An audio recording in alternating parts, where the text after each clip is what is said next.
What's going on, Texas? It's Tuesday night, and you know what that means. Time to talk some football. I, of course, am SAJ, coming to you live from the Poncho's Mexican Buffet Studios here in San Antonio, Texas. Brian, where are you coming from? What's up? I'm BD. I'm coming remote from the Sandia Studios in beautiful Albuquerque, New Mexico. Nice. How's the weather over there today? 75 and not humid at all, unlike Texas. Yes. It's 77 here and like 900% humidity. So There you go. Go figure. But got a lot of stuff to talk about tonight. First, let's talk about the XFL, right? Because that's really what kind of started this show off for us in the first place. So, Brian, looks like we were a little bit off on our predictions this weekend, huh? Just a little bit. Hey, we only got 2 games wrong this weekend. So, That's true. That's true. We're just a bit outside. Just a bit outside. So, let's talk about that embarrassment of a game that was Arlington versus Houston. Okay, dude. Now, I think it's only fair that we let our viewers know, first and foremost, that we didn't really get to watch much of that game because we got to participate in the Fiesta Flambeau parade here in San Antonio with probably about 30 other Brahmas fans, and of course, Hines Ward and his wife. Why don't you tell our fans a little bit about that parade, Brian? You know what? It was really cool. Honored to we were asked to do it. And I had no idea what to expect. I've actually never been to Fiesta Flambeau parade, even living in San Antonio my entire life. I try and avoid parades as much as possible just because there's a lot of people there, and I'm not a big fan of large crowds of people at times. So, but we got asked to do it. We showed up and kind of waited for it to kick off, but finally waited. And I guess our lovely San Antonio mayor had some other stuff going on that was causing the parade to run late. But once we finally started going, it was probably 10 o'clock at night, I think, when we started going. And oh my God, the streets were still just packed with people. And I mean, little kids, grandparents, families, just every one of them just having a great time, just hooping and hollering, cheering. They saw us, they asking, where coach was. We tell them he's back on the float. They'd get all excited. Dude, it was really one of the coolest things that I've been a part of, and just really honored that, we were asked to do that. So there were 2 absolutely amazing things that I saw this weekend that I definitely wanted to talk about, right? First and foremost was the old folks, because you got to love some old folks, right? Oh, yeah. Just seeing, the abuelas and the abuelos and just everybody kind of hanging out, the old people, sitting in their chairs, having fun, smiling, waving, they didn't really care so much about the football, just the interaction with people. They were just absolutely loving it. And so that really kind of, perked me up when I was feeling and really kept me kind of going through it. There were just some really cool old folks there. A lot of veterans I saw. And I saw, a couple of Korean War and Vietnam veterans. And so definitely, my hat's off to them. Just to make that kind of sacrifice for your country, man, that's something that, you definitely earn my respect immediately. But the other cool thing that I saw, and this was something that we didn't even really get to talk about because the night was just so crazy. Brian and I, for folks that got a chance to watch the parade, Brian and I were the guys carrying the flags. We were basically, standing opposite sides of the road. And when we could, we would, run back and forth to each other and say something stupid or, make some kind of a joke or whatever, just to, kind of keep that energy going. But there was one point where I was walking along and this one fan kind of jumped out of the crowd and he was like, "Oh, Brahmas, love you guys. Love Coach Ward. Tell him I said hi." And so I literally looked back over my shoulder and I was like, tell him yourself. He's on the float right there. And he got all happy. And then I'm telling you, Brian, as soon as he saw Coach on the float, I have never seen a grown man fangirl so hard as I did this guy. He screamed like 3 octaves higher than what his voice could go. He just went absolutely nuts. So, I think there's a lot of fun. You bring up something, and I think it should be mentioned too. Like Coach, even when he was walking to the float in the morning or in the afternoon when we were all kind of staging before we left, everybody was coming up to him, shaking his hand, getting pictures, asking for autographs, and I mean, it was just amazing to see how humble of a man he is, and he didn't look like he was annoyed. People come up, oh hey, I'm a big fan. He's like, hey, do you want a picture? Like he would initiate it. And it was just really cool to see him interacting with our community because as we've talked, they're not here, at all times throughout the year. They're practicing up in Arlington, and so they only get to come out a little bit. But you just see that, and you see how big he is and how much he's interacting with the community. It's just such an awesome thing to see, and that goes to help just the next year and the next year, and just build this fan base. Seeing a coach interact with his fans like that, 100%. And I will say again, with Coach being super humble like that, he took the time to sit and talk with us. We talked to him for about, like 10, 15 minutes or so. And then people started kind of trying to pull away, and he moved with us and still kept talking. And so we were like, okay, well, we're kind of done talking about football. Let's talk about something else. So he's one of the things, and I don't want to say too much because I don't know what we can say, what we can't say, because again, we're not affiliated with the XFL in any way, shape, or form. And so I don't know if Coach told us things that we're not supposed to say or whatever. But I do know that he has a very deep desire to, and this can be shared, but he has a very deep desire to want to get back here as soon as possible and do more events with the community and get more involved and bridge those connections, for a lot of the fans that maybe are fans of his, but aren't quite fans of the team yet, because of the record and kind of that's all they really see. He definitely wants to reach out to those folks and make a solid connection with them, because ultimately fans are what's going to fuel this league, and fans are going to be what makes this successful. So, for the 14,000 or so ride or dies that we have in San Antonio, hats off. Thank you for being part of the team, just like we are. But we definitely need more fans next season. We need to be the biggest fan base. Oh, absolutely. And so, you and I, this podcast, there's several other podcasts in town. We are going to do our part to continue to raise awareness of the team and make sure that people know what's going on here and what this team is all about, and try and help bring in more people.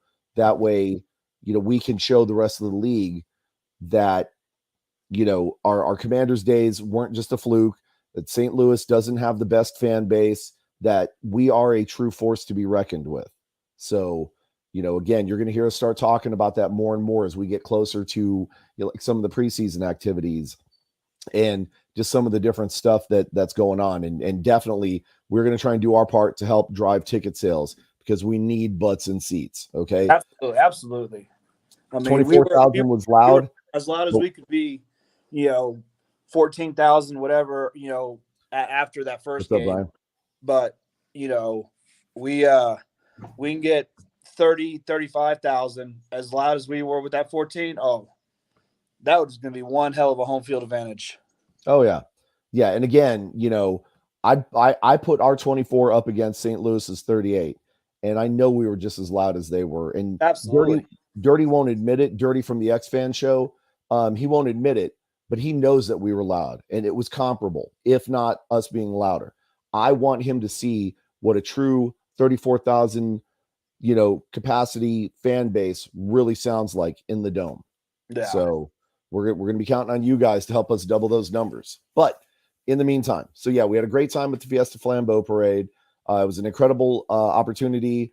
very, very thankful and very humbled that the Brahmas organization would ask us to be a part of it. And that's going to be one of those memories that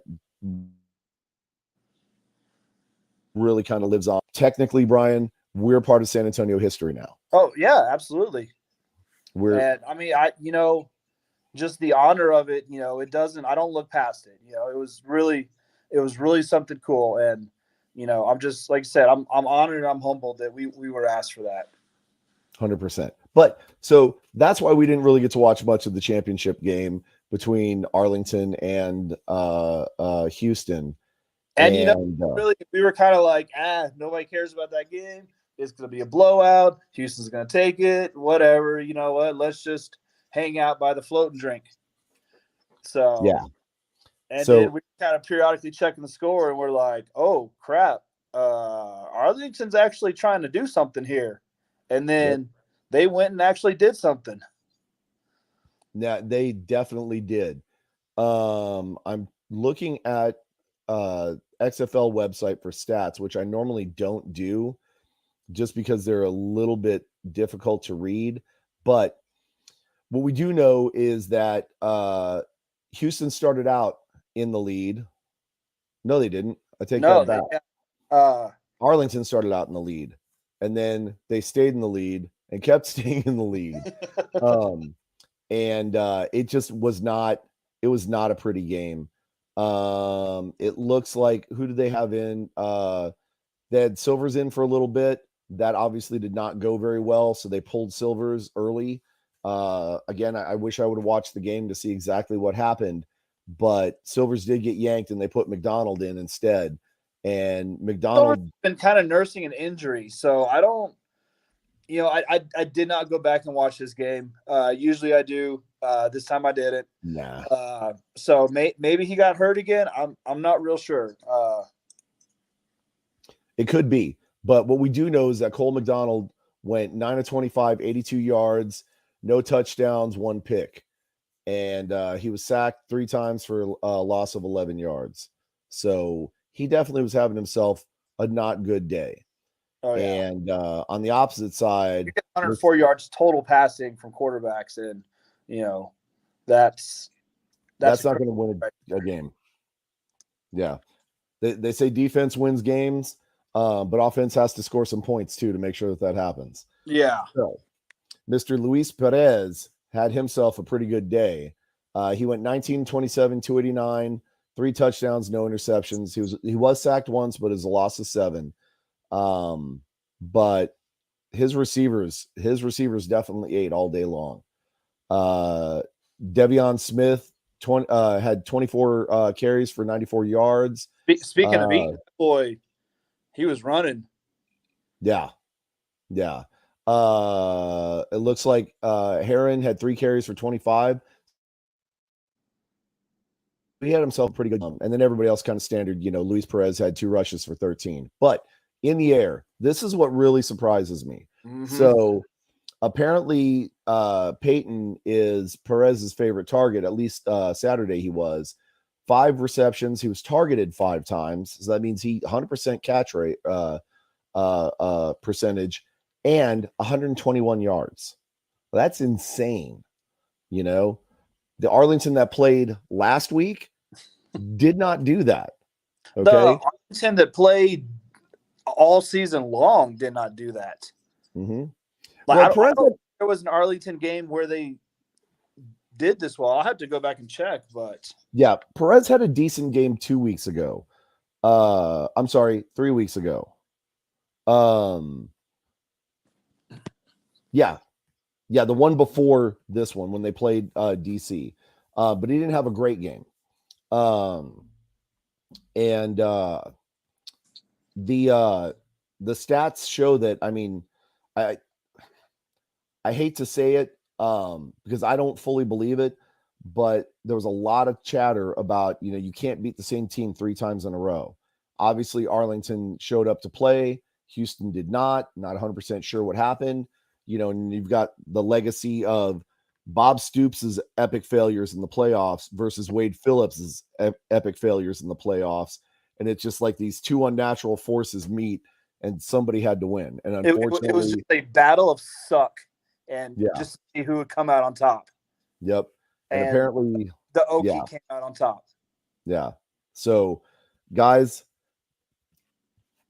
a Texas team is being represented by an Okie. Like I'm having a hard time with that. Well, are they a Texas team? I mean, they're South Oklahoma. All right, let's be real. Let's get it out there. Arlington is South Oklahoma. They are for this game, 100%. Yeah. So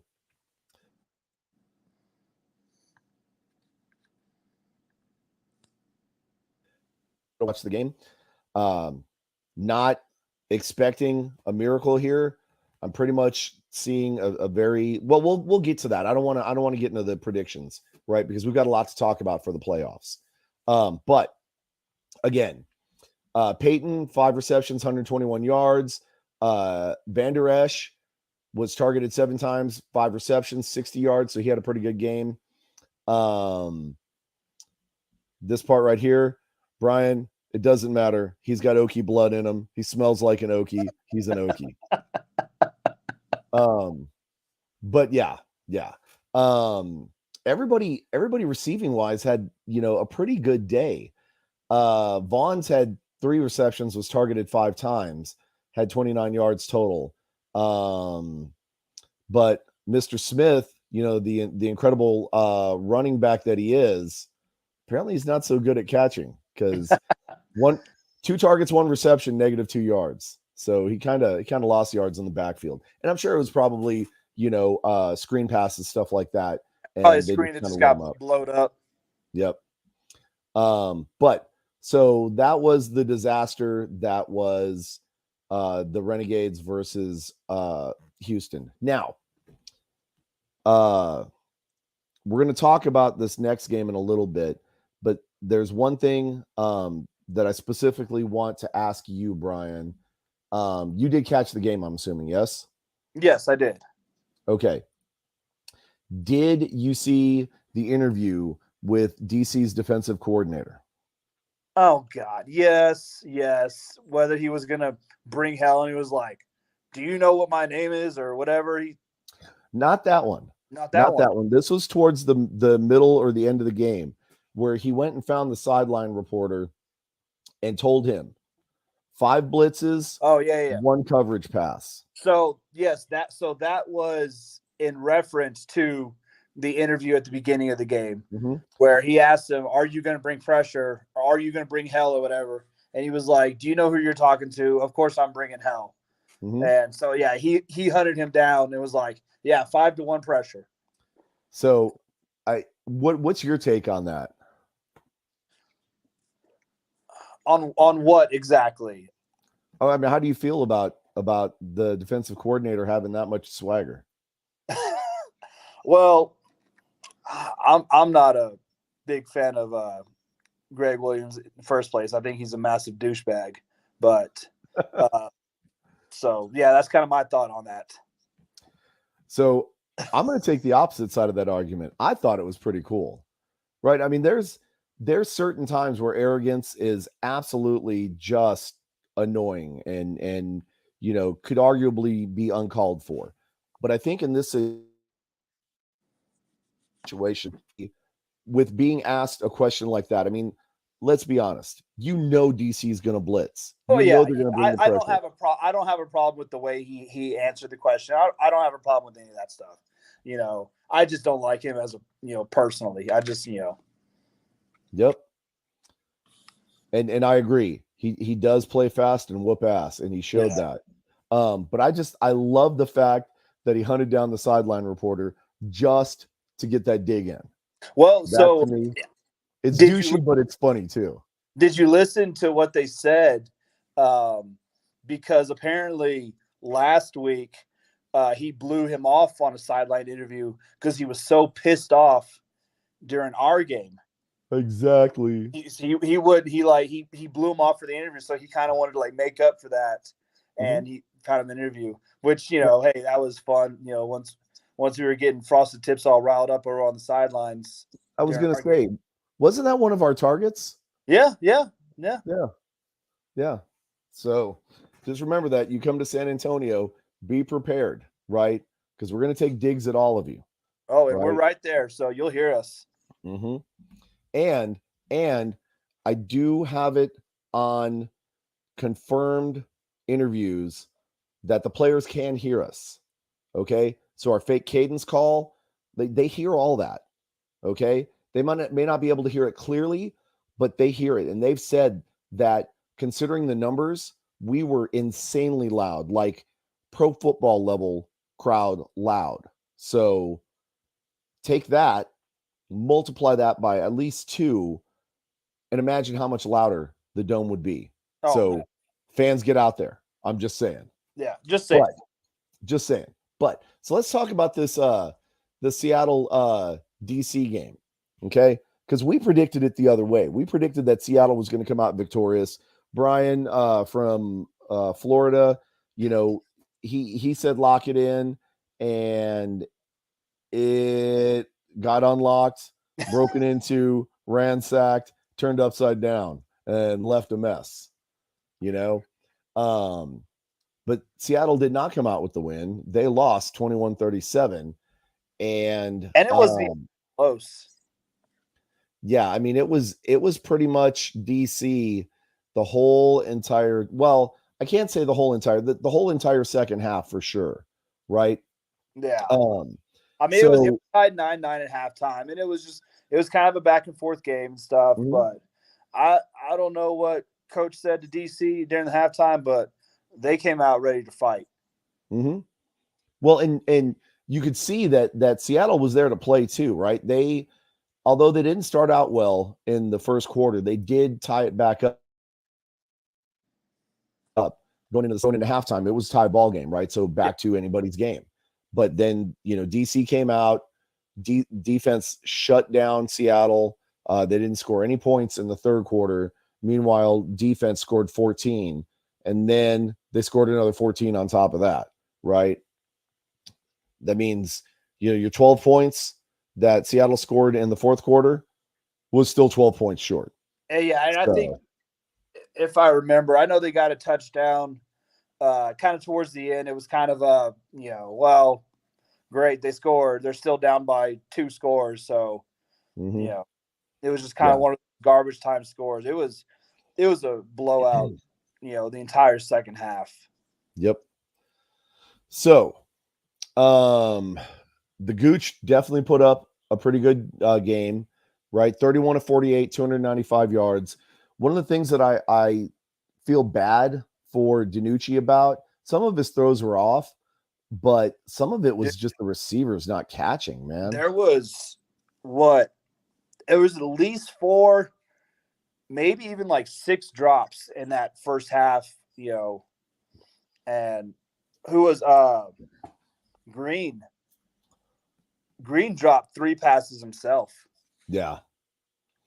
And then I know looking at the receiving stats, Green was targeted 16 times, only came down with 8. That's 50%, man. That's imagine what would have happened if he would have brought down another 4 of those.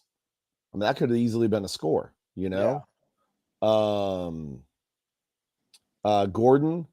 Gordon was targeted 11 times, only caught 4. And that's not good. And I'm sure after the game, DiNucci and Gordon probably had some words, and I would be really surprised if DiNucci does not get an opportunity to try out for a team and comes back to the XFL. I would be really surprised if he and Gordon are on the same team. Yeah. I mean, dude, look at these receiving stats. Veazey, 6 for 6. Pearson, 6 for 6. Jackson, 5 for 6. McKnight, 2 for 2. The only 2 receivers to miss the balls were Green and Gordon. Yep. I mean, and that's really uncharacteristic for both of those players, right? Because normally those are his go-to guys. Those are the ones that he relied. Well, not Gordon as much, but definitely Green and Veazey, right? And this game, Green just didn't come through. No, he didn't. And you So can tell he was kind of pissed off at himself, for dropping some of those. But even still, after that, he had a couple decent catches, but he still the had argument wet, blah blah blah. Yeah. So there's a lot of argument that can be made about, the football being wet, the football being heavier, things like that, whatever. But if we look at Tamu, he went 19 to 31, 258 yards. He threw 2 touchdowns, did get 2 picks. But then King came back. He threw 4 or 5 and 41 yards, right? Everybody, Jackson struggled a little bit, right? He was targeted 5 times, got 2 catches for 56 yards. But everybody else, I mean, Hammond was 6 of 8. Blair was 5 of 7. Wolf was 1 of 2. Smith was 2 of 3. Ellis was 1 of 4. So, everybody, had some missed targets. That could be, because of the wet ball or because of coverage or whatever. But the point is that Tamu had the same conditions that Danucci did and was able to be a lot more successful. So, and I think that goes back to the receiving core. And I think that goes back to really kind of the relationship that the quarterback has with the receivers, right? If you know that as a receiver, if your quarterback is counting on you to make a catch, you've got to make that catch. And on the same token, if you're the quarterback, you've got to know that you can rely on your guys getting there. So you have got to get the ball to them. You've got to know where they're going in the route. You got to know where they're going to be, and you've got to put that ball on target every time. Right. So no real excuses. Obviously we thought that it was going to be upset weekend, but the opposite way. And that did not turn out to be the case. Right. Turns out that only we were the ones that were upset. So our predictions were completely blown. But with that having been said, right, we know who the 2 championship teams are going to be, right? It's going to be DC against Arlington. That being the case, now it seems like, all the NFL scouts that have been watching all season long are now starting to pick apart a lot of the good players. Yep. So, that's the whole purpose of the league. We knew it was going to happen, So, here's one thing that I thought was very interesting. We have, what is it? We have 3 players from the Brahmas that are getting looked at by the scouts that we know of. Okay. I have a feeling that there's going to be a lot more that are not on my reference site or citation, which is XFL Analyst. Go to XFL Analyst. They're pretty much up on everything. They're the ones who post the late breaking stories. So, all your XFL news, check those guys out. But Jay, you know what surprises me about the 3 players who are getting looked at?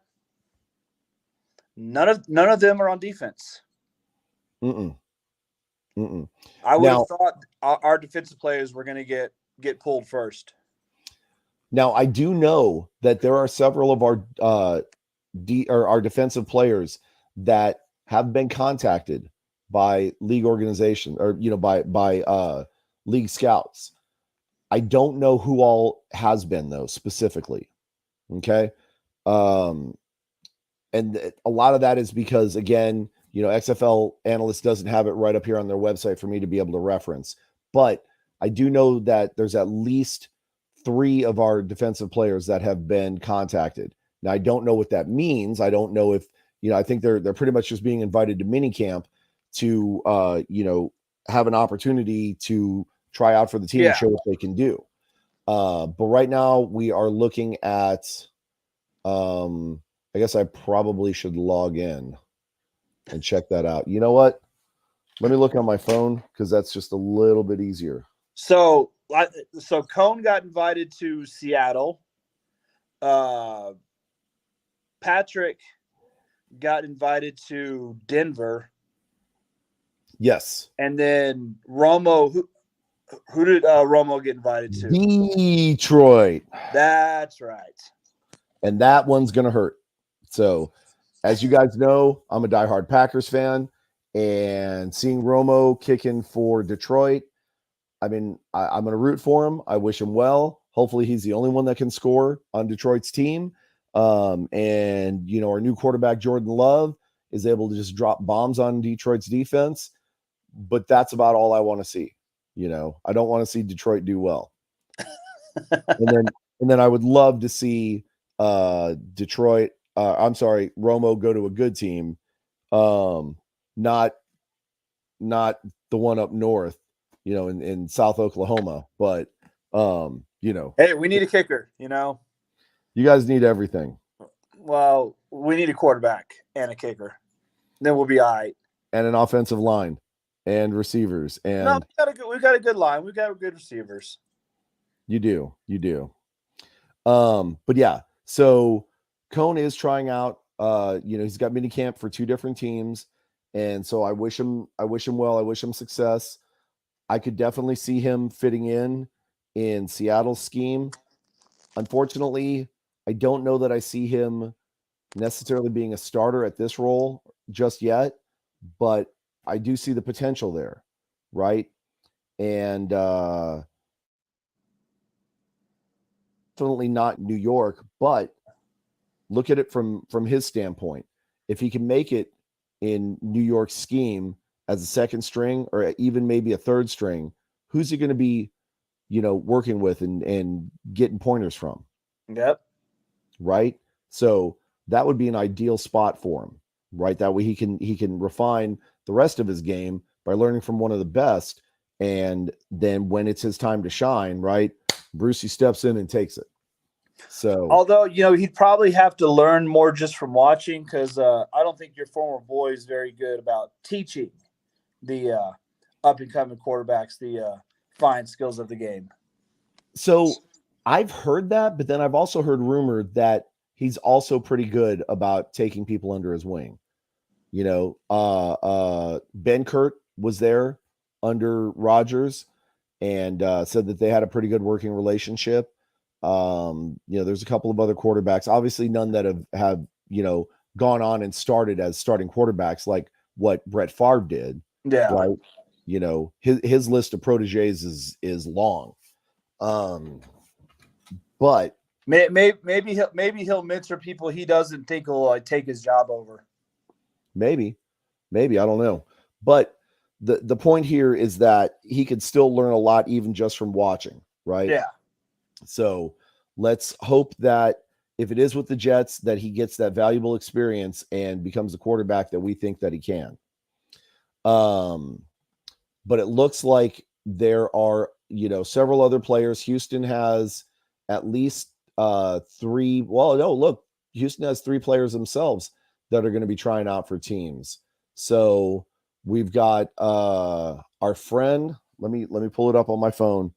And I say our friend because this is the guy that we were one of the guys that we were harassing. They've got their one of their guards, Jack Snyder, is going to be working out with the Miami Dolphins. Their defensive tackle, CJ Brewer, is working out with Tampa Bay. And then the running back, Bryce Allen, is generating significant interest from the NFL just in general, right? So then it also looks like the defensive end, Trent Harris, has 8+ NFL teams interested. And the center, Alex Mollett, has several offers on the table. Doesn't necessarily say who, but so it looks like they've got quite a few people looking into, you know, those players. And that brings me to my next point. The XFL is doing exactly what it was designed to do, right? Which is sharpen players, get them past whatever's holding them back to get them to get them NFL ready, rather. This is 100% what the league was designed for. Absolutely. Right? Loved for all these players to come back and have another go, you know, get us a championship, whatever. But from the very beginning, it was made very clear that this is like the proving grounds, right? The whole player 54 aspect, giving the younger guys and even some of the vets an opportunity to sharpen back up and plug back into the NFL. So, that being said, I'm very excited that the league is doing exactly what it said, and that this page is just loaded with potential NFL new recruits, if you will. So, that being the case, I think we've pretty much covered everything that is XFL related at this point. We will definitely talk about the championship game that's going to be coming up next weekend, but we'll get to that towards the end of the show because there's a lot of things to talk about for that weekend. Let's kick over to the NFL, right? We just got done with the NFL draft.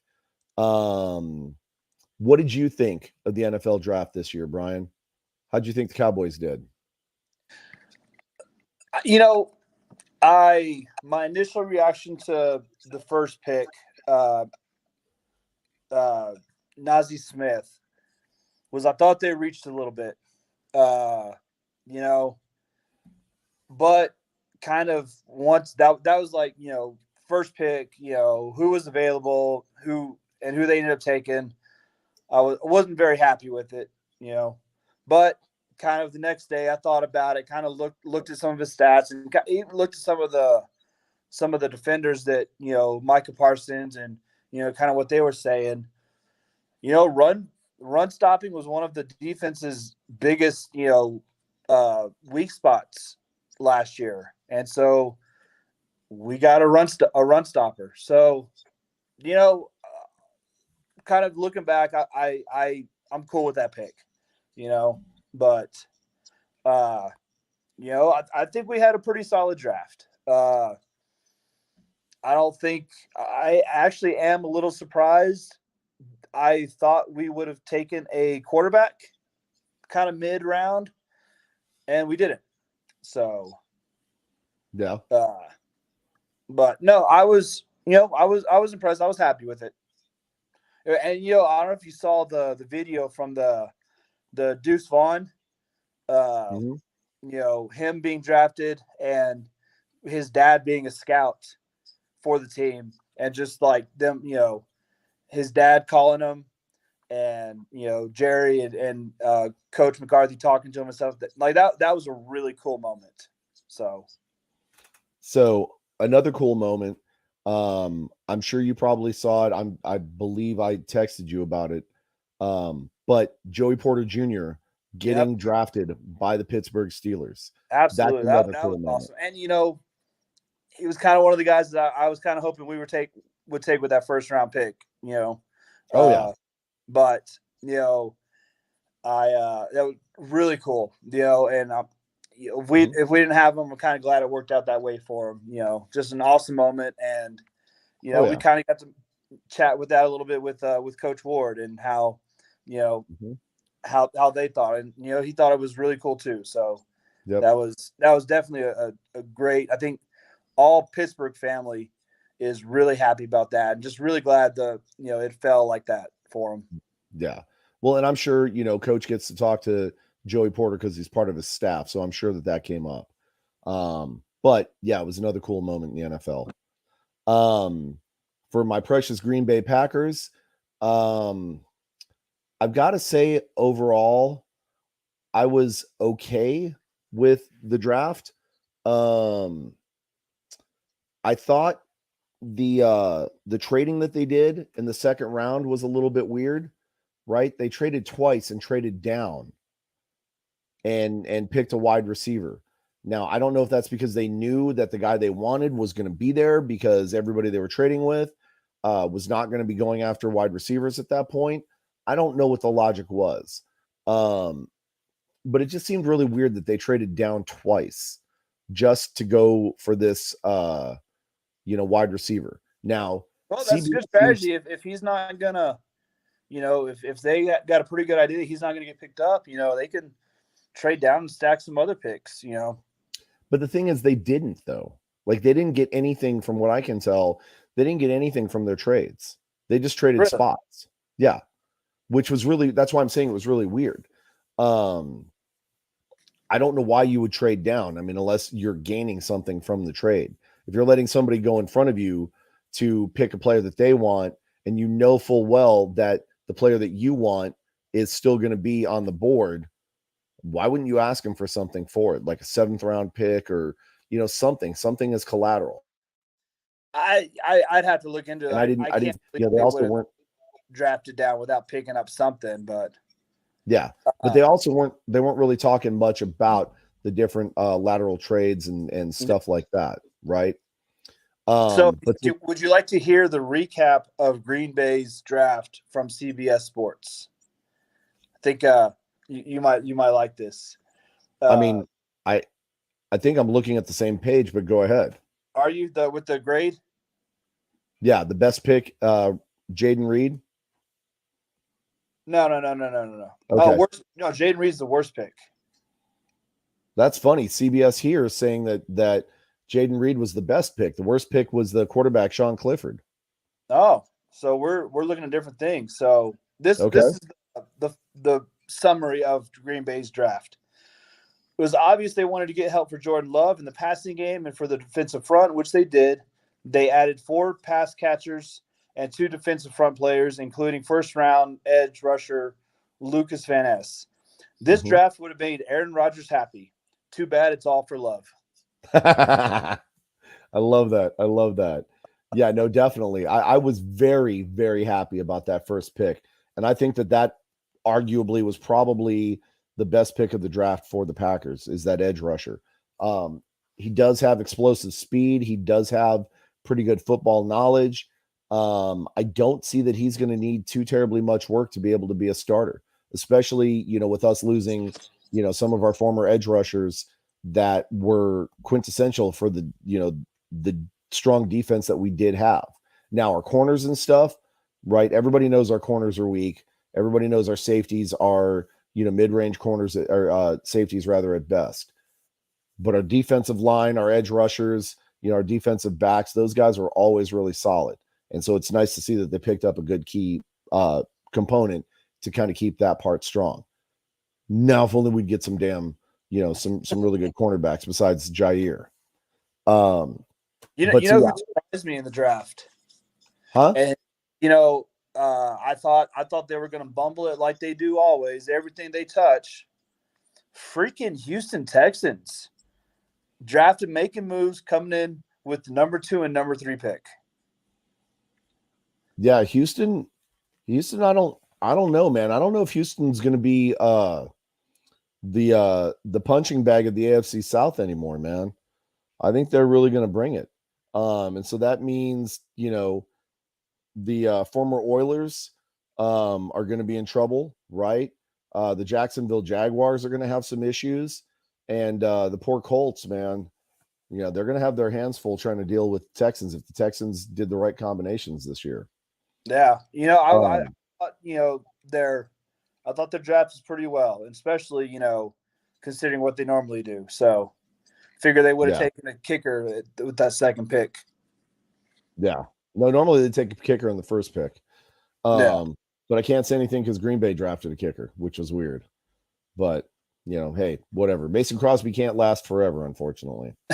So we had a pretty crazy draft. So let's kick it over to the IFL. Let's look at the week-by-week schedule. And, sorry, beard hair. We had a fairly interesting IFL schedule this week. Iowa Barnstormers, of course, lost to the Massachusetts Pirates. I would have not seen that one coming because, again, right, we know the history of the Barnstormers. But yeah, unfortunately, they lost. Northern Arizona Wranglers won over the Vegas Nighthawks, whoever they are. Hey, Jackie, what's going on? The Quad City Steamrollers lost to the Sioux Falls Storm, and Arizona Rattlers beat the Tulsa Oilers, which you kind of knew that was coming. And then the Bay Area Panthers, of course, beat San Diego Strike Force. So, some interesting stuff going on in IFL, but nothing that really necessarily interests us because the 2 Texas teams, is it 2? No, I think it's 1. The one Texas team was off this last week. Yeah. So you've got Green Bay in there, but we don't care about them either. No. Although,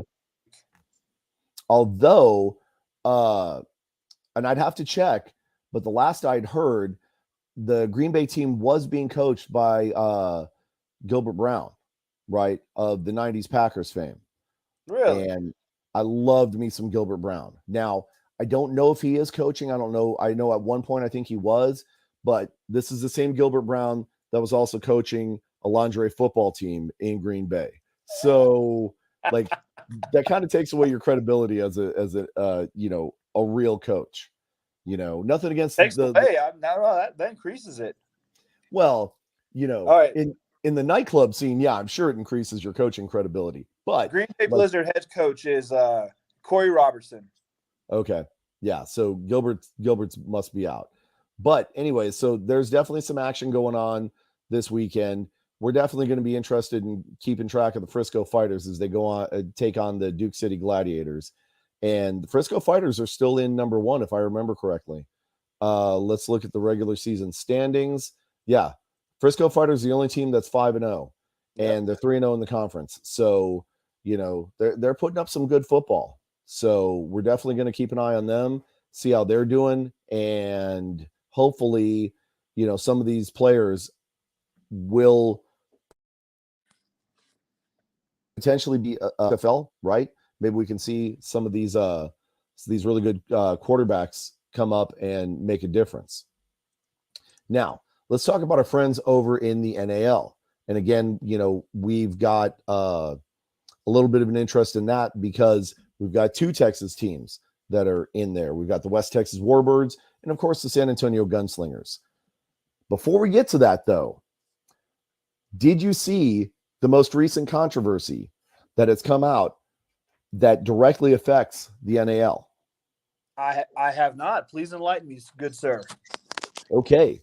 So it looks like the USFL has filed trademark names for 9 teams, 2 of which happen to be the Austin Wranglers and, of course, the San Antonio Gunslingers.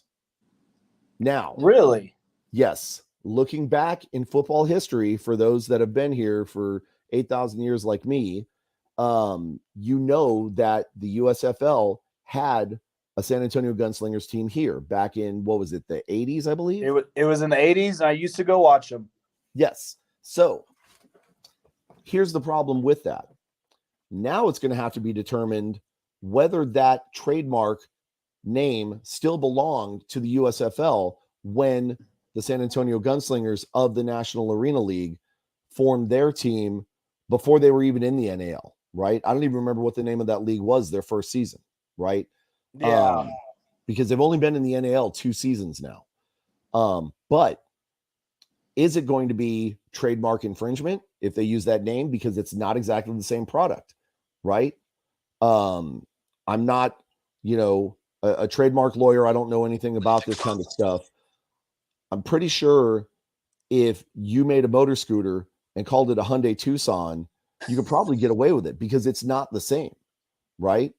Now, if you made an SUV and called it a Hyundai Tucson, then yeah, that's copyright infringement and trademark infringement because it resembles something that already exists. Arena football doesn't exactly resemble regular football, right? You've got less players on the field. You've got different rules. There's a bunch of different aspects to the game to make it distinct enough that it is not exactly the same product. So I'm very interested to see how this is going to play out, if the USFL is actually going to push this issue and maybe force the San Antonio Gunslingers to change their name. When they do, if it ever happens, because this could be something, that could be tied up in litigation for a long time. And in the meantime, the San Antonio Gunslingers of the NAL are allowed to keep the name, until they're given a cease and desist order. So it's going to be interesting to see what happens. So that's peeled for breaking information on that, because I'm pretty sure that the USFL, in their attempt to legitimize their product, they're probably going to make a big deal about this, and they're probably going to be a pain in the behind for the NAL. So that's interesting. I hadn't heard about that. Yeah, it just happened. So, looking at this week's games, Fayetteville Mustangs versus the West Texas Warbirds. The West Texas Warbirds got fleeced 50-18. Gunslingers had the week off. Apparently, the Warbirds thought they had the week off. Oh yeah. It was not a pretty game. I'm not even going to go into the stats because it's just going to be ugly. The Albany Empire went up against Carolina Cobras, and Carolina was victorious 56-49. That looked like it was a pretty good game, but obviously Carolina was pretty much in charge the whole time. And then this game right here, two big name AFL teams going against each other. The Orlando Predators versus the Jacksonville Sharks, right? It's a flashback to the early 2000s when these were two, powerhouse teams. Orlando pulled off the victory 61-60, and it looks like that was pretty much a dogfight to the very end. I'm trying to see if I can see the box score. Here we go. Looks like so. I'm looking at the quarter by quarter score. Yeah, Jacksonville, was up at the end of the first. Orlando had a big second quarter, 3 scores, take the lead in halftime. Each had 7, and then fourth quarter, another big quarter by Orlando, but a bigger quarter by Jacksonville. 26-33, just 1 point shy. Yep. So that fourth quarter alone is like scores that we're looking at in the USFL or the XFL, right? Yeah. 26-33. That's a game final for professional football. Here, that's a quarter. I mean, let's take a look at the USFL scores from last week. Memphis and Houston. The game score 26-30. Mm-hmm. Yeah. So that shows you right there that while arena football is a different entity altogether, and it's pretty much all offense. It's whoever can score the most points is going to obviously get the win. But these are usually high scoring games. Now, last season, I know the Gunslingers were winning quite a few games towards the tail end of the season. But a lot of them were low scoring games. They were like in the 20s and 30s. And so this season has really kind of gotten the team dialed in. I mean, we're getting games where they're winning, 41-40 against Carolina Cobras week 1, 63-62 versus Jacksonville week 2. And where are we at? Versus Albany, they won 55-53 in week 3. So these are the kind of arena games that we want to see. This is why we watch arena football, Mm-hmm. So yeah, for the offense, 100% for the offense. And now you're starting to see quarterbacks, throwing for 250, 300 yards in arena, which is big, right? It's big in the XFL, it's big in the NFL, but these are kind of more normal numbers for these guys because they're playing on a shorter field, more narrow field, and you get a lot more offense out of it. So this week, San Antonio Gunslingers is going to be taking on Fayetteville Mustangs. They have not played them yet, from what I can tell. But Fayetteville looks to be a pretty strong team. So it's going to be an offensive shootout, right? San Antonio's defense is pretty good from what we can see, but they get some issues that kind of cause some miscommunications and stuff, if you will. And it also doesn't really help that you've got a receiver that's going in motion before the ball's even snapped. So it's kind of hard to cover a guy when he's already at full speed and you're facing him. yeah. But right here, Mr. Higginbotham says arena ball is all about scoring every possession. You have to hold every time and force a stop or two and you win. And he's 100% right. It's all about that passion. All right, I'm sorry. It's all about that scoring. So yeah, Fayetteville is going to be a tough team. Now, I do see that San Antonio most likely is going to get the win. It will probably be a close game, but it's going to be an all-out offensive show. And so, if you guys, have a sports bar that you can go to watch it, or find it on, the interwebs like YouTube or something like that, definitely tune this game in, because it's probably going to be one of the better games of the week. So keep your eyes peeled for that, and we will keep you posted on the score, obviously, next week. Now, let's talk about our friends over in the USFL, right? We follow the USFL because we have arguably a Texas team. We have a team with a Texas name in it, right? So we have to talk about them. But on Saturday, while we were doing all of our shenanigans, we had the New Orleans Breakers going against Birmingham Stallions. And right here. Let me post that up for everybody. There it is. Game will be broadcast on YouTube and the NAL channel. I didn't even know the NAL had a channel. That's really good news. Thank you, Philip, for sharing that.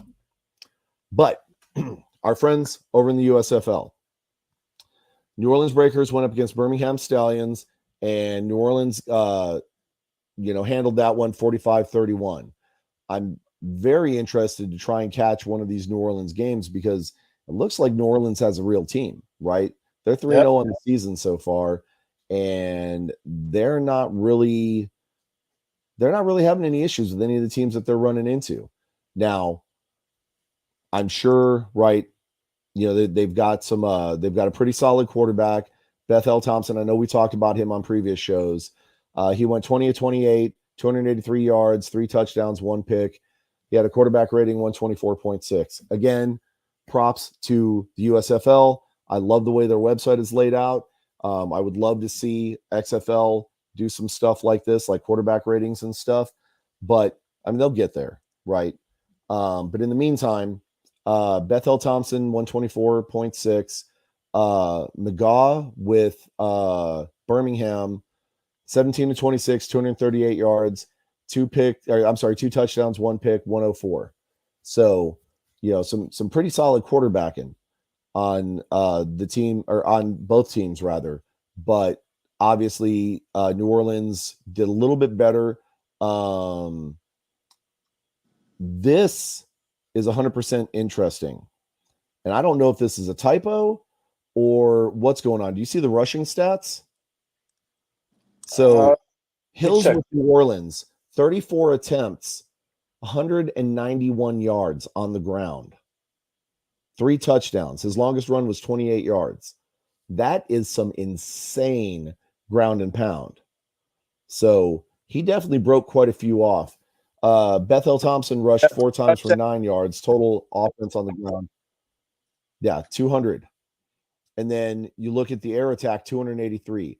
That's 483 yards of offense, right? Versus the Stallions. Grand total of 46 yards rushing. Yeah. A total of 46 yards. That's not even a fifth of what New Orleans' running back did. So, that's some serious holes in your defense right there, Stallions. You might want to look into that and tighten that up a little bit. But so yeah, New Orleans got the win 45-31. Houston Gamblers, who we've quietly been rooting for, finally got their first win of the season against the Memphis Showboats, who have no wins this season. Their quarterback, Behar, went 22-36, 235, 2 touchdowns, 1 pick, had himself an 87.2% quarterback rating. The Memphis team, their quarterback Kelly went 21-38, 307 yards, 2 touchdowns and a pick, 88.4 quarterback rating. So you can see there was a decent amount of offense in the air. I'm not seeing anything super special on the ground. 21 yards rushing, and 17 of it was by your quarterback from Memphis. That's not so great. Pardon me, sorry, a little gassy from my soda here. Houston had 21 rush attempts, 81 yards total from Thompson, right? So they definitely had a ground attack this game. And again, they come away with the win. Total. So, I mean, that's it's a pretty decent rush game right there. Mm-hmm. Now, I did catch these other two games, just bits and pieces of them. But the Pittsburgh Maulers versus Philadelphia Stars, Pittsburgh came out with the win 21-13. It was an okay game. It wasn't great.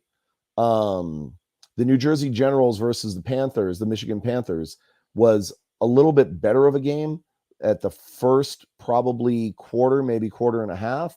But then when New Jersey really started kind of dumping it on, then it just got to be kind of boring because it was just New Jersey the whole game. Again, yeah. Again, really weird feel watching a football game where nobody's in the stands. I mean, there were people in the Michigan stands, but I would say there was less than 1,000 people there in the stands. And it's just a really weird feel watching football when nobody else is there watching football.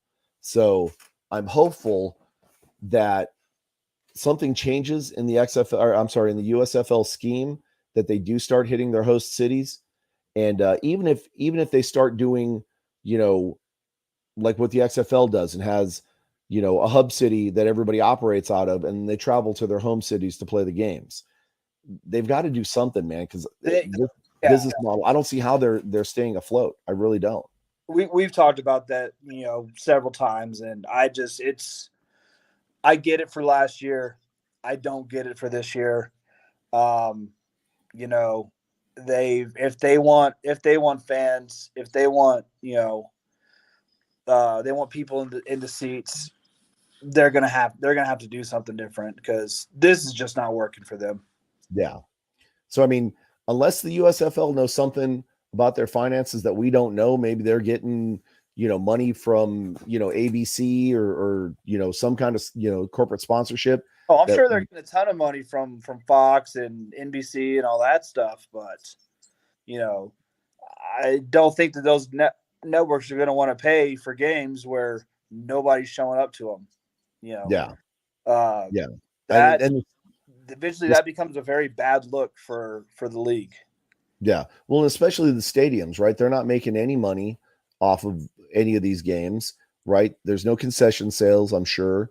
So I just don't, from a business standpoint, I cannot fathom like how this organization is staying afloat. So there's got to be something that they know that we don't know. And hey, man, I mean, if they can pull it off, more power to them. But I sure would see those teams get in their host cities and start actually pulling some fans.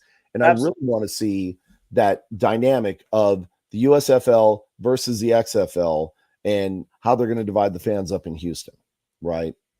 They definitely don't have to worry about pulling away fans from, the Texans because there's only like 12 of them. So they'll be fine there. But so looking ahead, and I've already jumped off that page. Let's look at next week's games. We're into week 4 already. Houston Gamblers will be taking on the Philadelphia Stars. They're both 1-2 teams. That should be a pretty good game to watch. The Memphis Showboats are going against the Michigan Panthers. That's probably not going to be a good game to watch. The Breakers against the Generals, that should be probably the game of the week, right? Because both teams are really, really strong. And then Birmingham Stallions against Pittsburgh Maulers should be a pretty good game also. To our friends in Houston, we're definitely rooting for the Gamblers on that one. I think they have a pretty good chance of beating Philadelphia. We'll have to see how they do that, but definitely that ground attack needs to be part of their plan. So let's talk about the big burning XFL Championship, right? And this is going to be a fun championship weekend next weekend, right? April 30th, 3 p.m. Eastern time, so it'll be 2 standard or 2 central here. Brian, what are your plans for the game?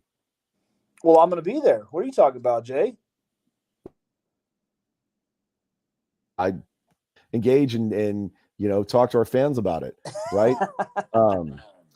I'm sure, for the people that are watching, because I still haven't quite figured out StreamYard to see who's actually watching. But for everybody that is watching or that will be watching, this is going to be an incredible opportunity. There's so much going on this weekend. It honestly feels almost like an NFL Super Bowl weekend. So Friday night, we've got the XFL Mega Podcast Show. There's going to be 5 different podcasts going on live here in San Antonio from Alamo Brewery. Our friends over at the Horns Forward podcast are going to be there. Our friends from the Smoking Guns podcast are going to be there. Our friends from the X-Fan show are going to be there as well. And then there's the Rough 'em Up podcast from Houston will be here. And I believe there's a podcast coming in from Orlando even. So all that to say that there are going to be 5 different podcasts going on simultaneously. We may even get involved. Just depends on how we want to work that.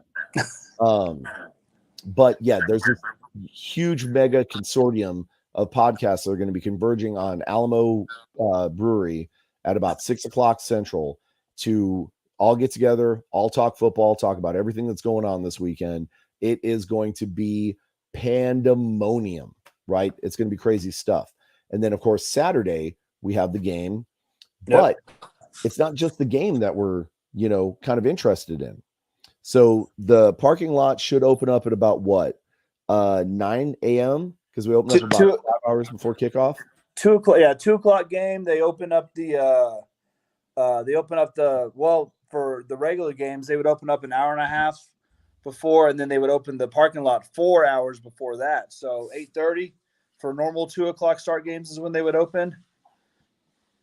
I don't know if they're going to do anything different because it's a championship game or what, but I'm sure the standard rules apply, but there's going to be a ton of San Antonio Brahmas fans there celebrating the fact that the championship is being held here in San Antonio, representing our precious Brahmas, right? There's going to be all kinds of tailgating going on. I know our friend, the Mariachi of San Antonio, is going to be celebrating his birthday weekend that weekend. He's going to have a live mariachi band. He's going to have a DJ out there.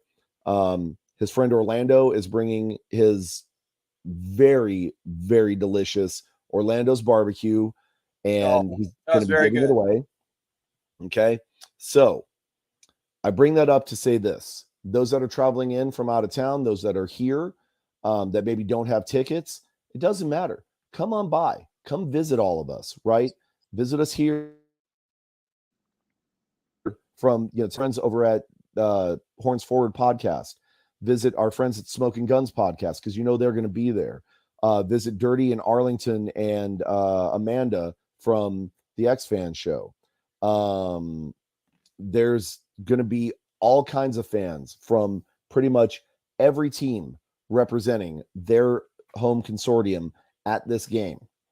And we would love for you all to be there. So whether you have a ticket or not, come on out, visit us, grab some free food, hang out with some friends from the season, make some new friends, right? Let's fully engage. Let's embrace the XFL being here in San Antonio.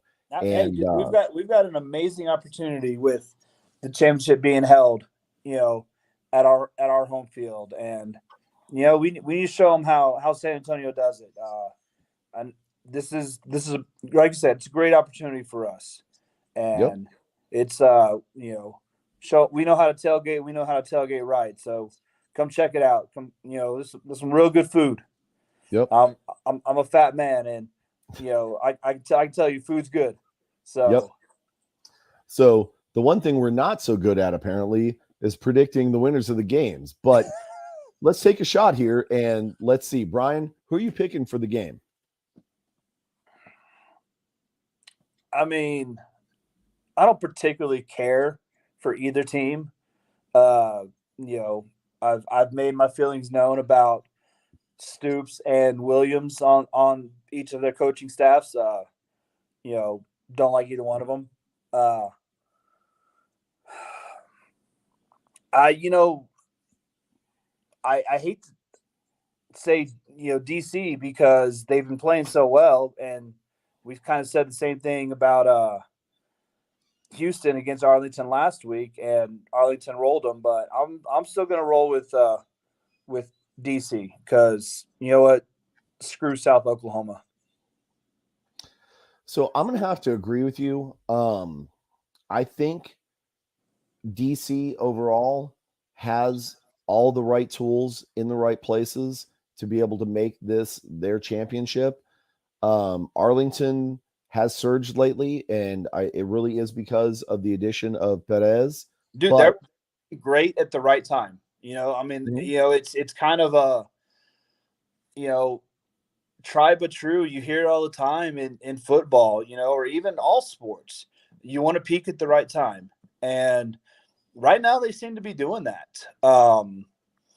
You know, I think the game against Houston, the last game of the season, was kind of a throwaway game for both teams. No one really did anything, so don't count that. But you know, Arlington hasn't been playing horribly, and so like they're peaking at the right time. So they might be, you know, ready to mess up DC's championship plans. True. But again, I mean, we saw DC take on some of the strongest challengers, especially Seattle, right? Arguably Yep. one of the better teams out there. We saw them handle St. Louis. That was my championship pick. You know, I mean, Seattle was who I was. Coming into the playoffs, that's who I was riding the whole way, and DC just manhandled them. So yeah, we ourselves, the Brahmas, right? We lost by 1 point to DC. Arguably, we had our stuff together against Arlington, right? We gave them a fight every single time. We beat them at home. They beat us at home, but they didn't beat us at home by much. I think they beat us by 2. And that was because of the overtime. Yep. So I don't think, even with the addition of Perez, I don't think that they're going to have the juice on defense to be able to stop Tamu. And, again, defense wins games. Well, offense wins games, defense wins championships. I think DC's defense is going to shut down Arlington, and Tamu's just going to have a day. So that's my prediction. That's my lock. I'm not going to venture a guess on the score because every time I've even tried that, it has been just completely blown out of the water. So I'm not going to pick a score. I'm just going to pick the winner. My money's on DC. So with that being said, again, there's lots of football going on this weekend. There's even more football going on next weekend, and lots of stuff going on here in San Antonio. So if you're not here, make your way down here. Come hang out, be part of the championship weekend. It's going to be lots of fun, lots of food, lots of fat people happy. Okay. Right. So Brian, you got anything else for the crowd? No, that's it. I think I got everything. All right. So as we start transitioning out of XFL and into, USFL and IFL, we're also going to be talking about, college, because, college is going to be kicking off here pretty soon. And along with that, high school. Right. And that being said, July is when all the camps start. So, yep. We've got football right around the corner from football. Yep. But with that being said, we are definitely going to be bringing in some special guests to come hang out with us. We've got some, definitely big names from, the high school and college scene that are going to be coming to join us. So we definitely invite you to stay tuned for all of that. But in the meantime, for Brian and myself, SAJ coming to you live from, the Ponchos All You Can Eat Buffet Studios here in San Antonio. And Brian, I said, I'm coming at you from the you're coming Sandia remote studio in New Mexico. There you go. We are Texans Talking Football live. And guys, we will catch you next week. Later, Say guys. bye, Brian. See ya.